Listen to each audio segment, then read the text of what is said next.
Bom, moçada, a intenção aqui não é esgotar o assunto, nem ser erudito demais, até porque não é um assunto tão complexo assim, merece bastante atenção, merece algum carinho, porque é um tema muito útil, mas ninguém vai pretender esgotar o assunto aqui, nem pretender dar uma aula. O objetivo aqui é fazer você se interessar por esse tema, é fazer você se interessar por esse método, esse jeitão de fazer as coisas e explorar mais, né? Querer conhecer mais. Você consegue perfeitamente caminhar sozinho, só com as documentações que tem na internet, com os tutoriais e com o suporte, com a documentação oficial do lance, você consegue chegar lá muito bem, consegue desenrolar. Mas eu queria mesmo era despertar o seu interesse por OpenAPI. Não é uma coisa nova também.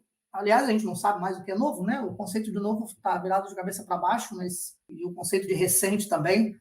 Mas é uma coisa muito legal. Então, vamos lá pensar aqui. OpenAPI é uma especificação para definir as suas APIs. Uma especificação não é nada além de uma definição caprichada, e uma definição é uma especificação menos pormenorizada. Então, os caras se reuniram, especificaram, definiram um jeito de fazer a coisa, definiram uma maneira, um padrão, para você definir as suas APIs. Como é que se define uma API? O que eu tenho que colocar de informação para que a API possa ser visualizada, para que alguém leia aquilo que eu estou escrevendo e diga, olha aqui uma API, olha. Isso é uma API e essa API funciona desse jeito, recebe esses parâmetros de entrada, devolve esse tipo de response, funciona daquela maneira. Então, essa especificação ela é mais ou menos como se fosse um parâmetro, um conjunto de parâmetros para você poder fazer uma definição que seja comum ao mercado, que as pessoas consigam ler as definições uns dos outros e que não tenha disparidade. Tipo, eu defino de um jeito, você define do outro, a gente nunca se encontra e a coisa não funciona. Então, é isso que é OpenAPI. A definição de uma API com OpenAPI, ela resulta em muitas ferramentas, ela resulta num montão de jeitos de você utilizar. Ela pode ser utilizada para um bocado de coisa, mas ela é, em princípio, um contrato.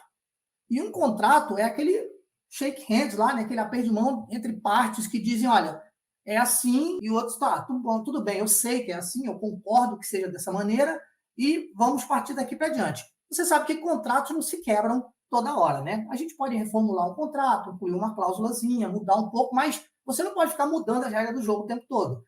Então, a definição da API com OpenAPI, ela pretende fornecer um contrato confiável, um contrato perene, para que você que desenvolve a API possa documentar a sua API, possa definir, criar, desenhar a sua API antes que ela exista, de fato, antes que ela vire código, e para que a pessoa que vai acessar a sua API, aqueles que consomem os recursos que são oferecidos pela sua API, para que essas pessoas tenham a segurança de, toda vez que bater lá, a coisa está funcionando. O ecossistema da definição de APIs com OpenAPI, ele é vasto. Então, é importante você saber que muitas ferramentas estão à sua disposição. Existe todo um conjunto de pessoas trabalhando em volta dessa especificação para que ela se mantenha, para que ela melhore, para que ela se aperfeiçoe e para que ela seja utilizada de maneira produtiva e também de maneira confortável. Então, a gente vai ver aqui que, nesse universo, a gente pode falar aqui brevemente da história. Ninguém gosta muito de ficar ouvindo história de software, né? Quem comprou, quem vendeu, mas a gente, durante um tempão, fazia a nossa API, escrevia ela lá no braço, né? No nosso querido Java, com Spring e tudo mais, e aí depois a gente colocava lá o plugin do Swagger na API e dizia, olha, eu tenho aqui um endpoint que expõe a minha API de forma gráfica. É bonitinho de ver, você pode clicar ali, você pode simular o uso da API, você pode conhecer os parâmetros que ela recebe e tudo mais, e tá aí, pronto. Mas onde é que estava o gap disso aí? É que você programava, construía a API e depois o Swagger renderizava um HTML bem bonitão para poder mostrar a sua API para alguém. Mas aí, meu irmão, se tivesse que dar alguma coisa errada, ou se tivesse que haver uma discordância ou uma não aceitação do mercado ou dos clientes internos em relação à sua API, ela já teria ocorrido, porque você já codou, está pronto. Agora você só está mostrando como funciona.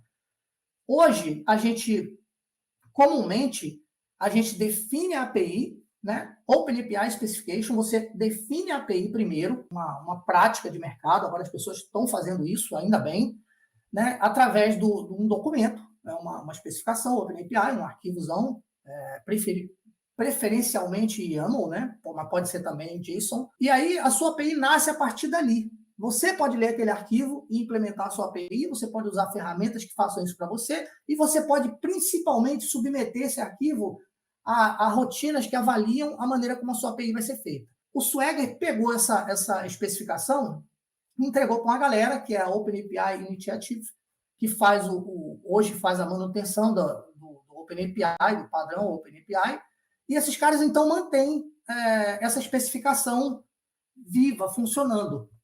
Então, quando você escreve a sua definição de API usando o OpenAPI, você tem à sua disposição ferramentas que, de outra forma, você não teria. Aí estão algumas aqui na tela, o Swagger Editor, Swagger UI e o Swagger Code Gen. A gente vai ver cada um deles mais adiante, e você vai ver como é legal trabalhar com isso. Para que eu vou gastar tempo aprendendo uma especificação? Para que eu vou gastar tempo incorporando ao meu trabalho normas sem as quais eu viveria muito mais livre, né? Sem aquela limitação, olha, você tem que escrever isso aqui desse jeito, a indentação é essa, os parâmetros são esses. Para que eu vou me colocar dentro de um contexto tão regulado se eu poderia viver livremente sem nada disso? Todo acréscimo de esforço, tudo que a gente faz a mais, todo o trabalho que a gente incorpora na nossa rotina, ele serve para você ganhar tempo. Ele serve para você poupar tempo e fazer outras coisas. Então, por exemplo, quando você sai de casa e vai para a academia de carro, né, as pessoas fazem isso. Você está ganhando tempo para chegar lá e correr mais na esteira, porque você sabe que se você for a pé, você não vai chegar nunca. Então, aprender o OpenAPI traz para você a facilidade de, depois que você já aprendeu, produzir definições que sejam funcionais, que sejam úteis, que sejam seguras e que levem à construção de APIs confiáveis, porque você já desenhou antes, já submeteu a uma série de estruturas que podem fazer ali a avaliação da sua API, do projeto da sua API, e depois o resultado do seu código é top. Uma das vantagens que a gente encontra quando especifica a nossa API com o OpenAPI é o controle de versão do contrato. Olha, eu criei uma especificação ontem, semana passada. Eu defini aqui minha API e ela ficou bonitinha, está tudo funcionando bacana. Agora, poxa, eu tive tanta ideia legal, eu queria que a minha API funcionasse de uma forma mais bacana, né, do que ela está funcionando. Eu vou mudar. Esse endpoint aqui não vai ser mais empresa no singular, vai ser empresas, porque a norma, porque isso, porque aquilo. Tudo bem, você quer agir certo. Se você deu uma erradinha lá no passado e agora você quer consertar, bacana. Mas já está em produção? E o cara que já desenvolveu o software que acessa a sua API e que está baseado naquele contrato anterior, será que ele vai gostar disso? Será que você vai perder cliente? Será que você vai deixar de atender um conjunto de pessoas? É muito bom pensar nisso, porque melhorando o seu código, você pode piorar o seu negócio. Acontece demais isso aí. O ideal é que você melhore o seu código melhorando o seu negócio. Então, o controle da versão do contrato ele pode ser feito em cima dos teus arquivos de definição de API. Ou você pode ter uma estrutura automatizada ou mesmo feita no braço, né, que pegue um documento, compare com outro e diga, opa, essa mudança aqui ela é radical demais, ela vai afetar o uso da sua API, ela vai afetar o acesso, a maneira como a sua API está sendo acessada pelos outros. Então, o controle da versão do contrato é importante. Aqui, a gente está vendo um pedacinho da especificação, um pedacinho de como é que ela funciona.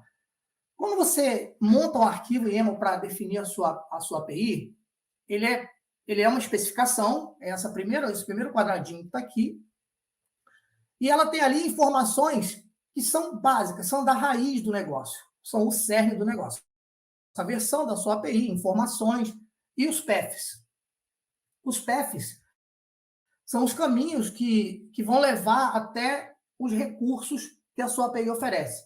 Os paths são o começo de tudo. Não que sejam caminhos completos, mas o path é a definição de um caminho. Então, você pode ter vários endpoints na sua definição de API, e esses vários endpoints podem ter, por sua vez, vários paths, podem ter vários métodos. São os itens dos paths. Por exemplo, se eu tenho ali um endpoint que eu denominei de empresas, e ele dá acesso via um ID, por exemplo, a visualizar uma empresa. Então, o sujeito vai lá, digita uma bonita URL e coloca lá no path o ID da empresa. Esse ID vai chegar lá na sua API e certamente vai ter lá um método esperando que alguém faça um GET. Então, você pode ter um GET para o seu endpoint de empresa, você pode ter um post para o seu endpoint de empresa, porque alguém pode querer também incluir uma nova empresa no seu cadastro de empresas. Acontece que esses itens do path, eles são compostos dentro do seu documento de definição de API também por alguns detalhes. Porque como é que você faz um GET sem especificar qual é o nome do parâmetro que vai fazer o filtro? Todo GET vai retornar todas as empresas? Uma lista de 10 mil empresas? Não, você pode colocar ali um parâmetro de entrada. E aí você vai especificar isso nas operações que os seus itens dos seus paths são capazes de fazer. Também é importante a gente lembrar que quando você disponibiliza um endpoint, e esse endpoint oferece um método, e esse método oferece regras, ou estabelece regras para acesso, a gente também tem que se preocupar com os responses. Os responses têm que estar muito bem definidos, porque quem acessa um recurso gostaria de conhecer o formato desse recurso, para poder o recurso ser útil lá do outro lado. Então, a gente tem aí os responses, que também são configurados na sua definição de OpenAPI. E quando você tem um response, ou mesmo quando você tem um parâmetro de entrada, também é muito importante você definir de que tipo é aquele parâmetro. Quais são as regulações que incidem sobre aquele parâmetro? É uma string? Aceita um inteiro? Aceita string? Aceita um objeto? Qual o formato disso? Então, tudo isso você consegue definir com o OpenAPI. Aqui um detalhamento ainda maior daquele quadro que começou lá. Aqui eu coloquei só metade, né, a pontinha final. Aqui, lógico, não está completo, falta bastante coisa aqui. E aqui eu estou mostrando para você que os parâmetros, os itens dos paths, eles têm operações que podem incluir parâmetros. Aqui embaixo, nessa caixinha, você está vendo a lista de parâmetros e algumas das definições, algumas das características desses parâmetros, que você pode definir também com o seu documento YAML lá do OpenAPI. Você pode usar o name, o in, o description, o required style e tantos outros. Alguns nomes são intuitivos, você já sabe o que são. Por exemplo, name é o nome do seu parâmetro de entrada. O in já não é tão intuitivo assim, mas ele serve para especificar, a gente vai ver mais adiante, onde é que esse parâmetro vem. Se ele vem no path, se ele vem na query. E description também é uma coisa mais informativa, se ele é requerido, e por aí vai. Uma outra coisa importante da gente lembrar aqui é que quando você tem uma estrutura muito bem montada de curadoria do seu software, o seu documento, ele invariavelmente passa por algum tipo de automação que vai levar à crítica do documento. E aí, essa pipe, essa esteira, ela vai criticar sintaxe, regras de negócio, a lei de proteção de dados, semântica, segurança e muitas outras coisas que podem ser verificadas. Provavelmente você vai ter lá um colega que vai estar definindo essa crítica através de vários recursos que estão disponíveis. Inclusive, o cara pode usar lá um regex para ver se você colocou o path no plural ou no singular, se você colocou a barra no lugar certo, e por aí vai. Então, a segurança de você trabalhar com o OpenAPI é saber que, como é uma especificação de mercado, né, ela é amplamente utilizada no mercado, então a regra que você escreve para criticar um documento OpenAPI ela é válida para tudo quanto é documento OpenAPI. É bom ter um padrão para trabalhar. Aqui nós estamos vendo a tela do nosso queridíssimo, amadíssimo IntelliJ. Né? E eu estou mostrando para você aqui o detalhe de um documento que define uma API.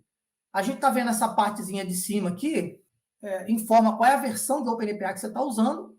Aqui, a versão da sua API, que é muito importante para você poder manter um controle, um versionamento da API, saber quantas vezes mudou, em que tempo mudou e que tipo de alteração foi feita ali. E aqui a gente está vendo um detalhe que a gente falou ainda agora há pouco, que são os paths. É lógico que se você está definindo uma API, ela tem caminhos para ser acessada, né? Então, esses paths, eles são definidos dessa maneira aqui. Você observa que isso é um documento YAML, e por ser um documento YAML, ele é fortemente orientado à indentação. Você não pode vacilar na indentação, senão ele não funciona. E outras características são também importantes de notar aqui. Por exemplo, você está vendo aí o path, e dentro dos path, da tag path, você está observando aí um path, que é o path empresa/id. Isso quer dizer o quê? Que você vai mandar um request, e esse request vai conter o endereço do seu servidor, que está definido aqui em cima, na URL. Nesse caso aqui, o exemplo foi da máquina local, né, que é onde a gente testa tudo. E aí você vai, na sua requisição, você vai concatenar o path que você definiu aqui na linha 8 e vai especificar o método que também está definido aqui. Em seguida, a gente especificou que essa API ela recebe um parâmetro, e esse parâmetro, o nome dele é ID, tem a descrição que está aqui embaixo, e especificamos que esse parâmetro ele não vem na query, ele vem no path. Ou seja, se um path sem o parâmetro for informado, não vai funcionar, o cara vai conseguir no máximo o retorno de um erro. Aqui você definiu que ele é requerido, não pode faltar, naturalmente. Isso, por padrão, em OpenAPI, os parâmetros que vêm na query, eles são opcionais, mas os parâmetros que vêm no path, eles são requeridos por padrão. A gente colocou aqui por um excesso de preciosidade. E aqui o esquema que define o tipo do parâmetro, que poderia ser essa tag esquema aqui, ela pode, em muitos casos, ser enorme, porque ela pode definir um objeto inteiro. Aqui não, a gente definiu só um tipo, o tipo do ID. E aqui um response também bem simplificado, que mostra que o retorno de sucesso é 200. Aqui você já está tendo uma visão do que acontece quando você usa a especificação OpenAPI associada a plugins que estão disponíveis para várias IDEs, inclusive o nosso querido IntelliJ aqui, onde você tem, em tempo de desenvolvimento, você consegue renderizar a sua API naquele bonito HTML que a gente já está acostumado a ver do Swagger, e aí você consegue testar. Inclusive, isso aqui valida se a sua definição está certa. Porque se você cometer um erro aqui, um erro de indentação, ou deixar faltar uma cláusula que é requerida, uma cláusula que não é opcional, né, que tem que estar lá, essa renderização não vai acontecer e você já sabe que está errado, já vai correr atrás de consertar o que não está legal. Isso aqui você pode fazer no browser e também tem um plugin para a IDE que apresenta dentro da própria IDE. Você não precisa nem sair de onde você está escrevendo para poder mostrar a renderização. A renderização da parte de baixo, né, eu rolei aqui a tela porque, como tinha pouco espaço lá, você está vendo que os parâmetros são exibidos aqui e tem ali um botãozinho Try It Out, e você pode testar a API. Né? Você pode testar a API. O que é esse teste da API? Se você, ao visualizar essa telinha aí, quiser colocar parâmetros aqui nessa caixinha, ó, onde você pode inserir o parâmetro, e submeter, se a API estiver rodando e se o endereço for acessível, ele vai trazer resultados para você. Tempo real, aqui como se fosse um browser, como se fosse um Insomnia. É super bacana isso aí. Aqui eu estou mostrando para você alguns plugins que a gente usa no IntelliJ para ajudar a gente a trabalhar com o OpenAPI. Então tem o Swagger Editor, tem o Generator e muitos outros aqui. Você pode optar por usar um ou vários. Outro dia eu estava ajudando um colega aqui que estava no sufoco para entregar um trabalho rápido e tal, e a gente instalou tudo quanto é plugin que estava disponível, e a gente até hoje não sabe qual foi o que fez o serviço. A gente queria, na verdade, fazer o seguinte: como os arquivos de OpenAPI eles podem ser referenciados, eu não preciso escrever tudo dentro de um artigo só, e a gente também vai ver isso daqui a pouquinho, eu posso pegar um trecho de código grande de um arquivo e segregar num arquivo separado e referenciar ele para tornar o arquivo mais fácil de manter, mais gostoso de ler, né? Então, esse cara queria gerar um JSON completo com todas as informações que tinham dentro de cada um dos arquivos referenciados. Ele queria fazer um arquivão só com tudo dentro. A gente instalou bilhões aqui de plugins e acabou aparecendo um aqui que que fez isso, mas até hoje a gente não sabe qual é. Resolveu o problema, a gente largou para lá, né? A gente tem uma ferramenta muito bacana, que é o Swagger Hub. O Swagger Hub é uma escola, cara. Você aprende aqui coisa que você não aprende estudando no livro. Porque o Swagger Hub ele contempla o melhor jeito que existe de aprender, errando e acertando. Quando você erra, esse lado direito aqui da tela, que é onde renderiza a sua definição, ele simplesmente se destrói todo e fica horroroso. Então você diz, errei, beleza. Aí você volta aqui do lado esquerdo, edita e conserta aquilo que você acha que estava errado, até você conseguir obter uma renderização bonita aqui desse lado. Quando você for editando aqui, você vai vendo tags que você nem imagina que existe. Algumas tags que a gente não usa no dia a dia e que você nem lembra que existem, ou que você não sabe o que está dentro, o que é subordinado, qual é a hierarquia de tag, você olha para cá, para o Swagger Hub, e principalmente nesse Pet Story aqui, que é o exemplo base deles lá, e aí você consegue aprender bastante coisa aqui. Eu coloquei um pontinho de exclamação aqui do lado direito, porque essa ferramenta, ela atravessa um momento meio crítico, assim, né? Como todo hub, e você sabe para que serve um hub, né? O hub conecta, as pessoas se integram e tal. A informação que é colocada aqui, a gente não tem muito controle sobre o que é feito dela. Então, para você trabalhar num projeto pessoal ou num projeto pequeno, onde haja pouco interesse de pessoas maliciosas e tudo mais, até rola, sabe? Ou então para você aprender. Por exemplo, eu estou especificando uma API para uma instituição financeira, que é super segura e super cheia de restrições, como deve ser, inclusive. E aí eu digo, não posso pegar a minha definição de API e colar aqui no Swagger Hub. Eu não vou fazer isso com os dados do meu empregador, né? Com os dados do meu cliente, com os dados dos clientes dos meus clientes, eu não vou fazer isso. Mas eu posso escrever um trechinho de código que não tem nada a ver com o meu negócio e colocar aqui. Deu certo, eu pego e replico a prática lá na minha IDE. Então, esse ponto de exclamação aqui é para lembrar para você que isso aqui está na web, é público, use com todo cuidadinho, assim, não vá arriscar os dados de quem está patrocinando o seu trabalho. Aqui nós estamos ainda na tela do Swagger Hub, e lá você vai encontrar esse linkzinho aí, que é o Generate, né, para você gerar o código do lado do servidor. Eu não sei se eu já falei aqui na apresentação para vocês, mas existe a possibilidade de você gerar tanto o código do lado do cliente quanto do lado do servidor. Então, você pode, depois de definida a sua API, você pode gerar um código completão na sua linguagem predileta para você poder se livrar do encargo de digitar um montão de coisa lá, que já foi digitado, inclusive, né? Se a gente pretende que o nosso código seja fiel à nossa definição, então nada mais justo do que automatizar a geração do código. É lógico que práticas da nossa equipe, ou então algumas restrições em relação ao uso de certas ferramentas, elas podem limitar um pouquinho o uso desse gerador de código. Mas, via de regra, sempre dá tudo certo. Aqui a gente está vendo essa lindeza aqui, ó. É o código gerado pelo gerador de código do Swagger Hub. Olha que bonitão. E não tem só o Swagger Hub, né? Você pode instalar um plugin que gera código na sua IDE preferida.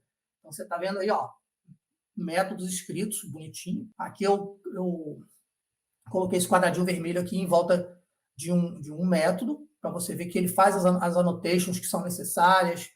E aí você se preocupa com muito pouca coisa. Eu dificilmente vejo e escrevo código bonito que nem esse aí. Agora, o corpo do método, a inteligência do método, quem vai no banco, chama o service, usa service? Não, aqui a gente não usa service, a gente vai direto no banco de dados. Não, eu uso service, eu tenho aqui uma estrutura fantástica, arquitetura hexagonal, etc. e tal. Isso aí, é lógico que ele não vai fazer, né? Ele não conhece o teu negócio a esse ponto. Mas, cara, esse esqueletão aqui, olha, ele já te dá uma base muito boa para poder se livrar das coisas repetitivas e se preocupar só com o que é inerente ao teu negócio. Aqui um exemplo de geração de código para o cliente. Isso aqui nem é tão... Tudo bem, né? Que vai lá, porque cada cliente... A gente que cria API, na verdade, nosso objetivo é fazer com que a nossa API seja um sucesso. Seja ela para o mundo exterior, ou seja ela para ser acessada dentro da nossa própria rede ali, né? Mas a gente quer que os colegas tenham conforto ao acessar a nossa API, a gente quer que eles conheçam a nossa API antes de usar e conheçam bem. A gente quer evitar que eles tenham que fazer longas reuniões para poder fazer milhões de perguntas, então uma documentação bacana. Não que a gente não queira falar com os colegas, né? Mas é que o tempo deles é precioso e o nosso também. Então, uma especificação bacana permite que o uso seja facilitado. O gerador de código para o cliente também é útil, porque o cara que está querendo consumir recursos oferecidos pela sua API, ele, de posse da sua documentação, de posse da sua definição, ele pode gerar o código do cliente dele lá. Mas não é uma preocupação muito própria de quem desenvolve API, já é uma preocupação maior de quem está lá do outro lado. Mas como o objetivo aqui é a gente fazer um contrato bacana, útil, firme, um contrato não leonino, o gerador de código do lado ele é bacana também. Estimula as pessoas a usarem a sua API. Códigos colocados em slides normalmente são um pouco cansativos, né? Porque o cara vai ler esse montão de coisa aí, mas vamos tentar tornar ele atraente, vamos tentar tornar ele legal de ver. Então aqui a gente tem um path, aqui dentro do path a gente tem o get, as tags, né? O pessoal diz, mas tag, para que serve tag? Cara, tag é muito importante. Tem tag que a gente coloca aqui, que é utilizada, inclusive, para nome de método. O gerador de código lê a sua tag e aproveita a tag para criar o nome do método. Então, você pode aproveitar e colocar um nome bonito aqui. Eu não quero que o nome do meu método seja chutado aqui de qualquer jeito. Eu quero que o nome do método siga um padrão. Quando o código for gerado a partir da minha definição de OpenAPI, eu faço questão de que o meu método tenha determinado nome. Eu uso a tag. E isso vai me colocar já numa posição de encontrar um código bem feito.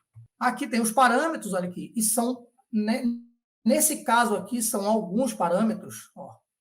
E aí a gente vê um documento congestionado, um documento grande, e a gente já começa a pensar assim, eu vou dar uma guaribada nesse negócio aqui, eu não vou deixar esse troço desse tamanho, porque depois eu não vou conseguir ler. E o response, olha lá o response.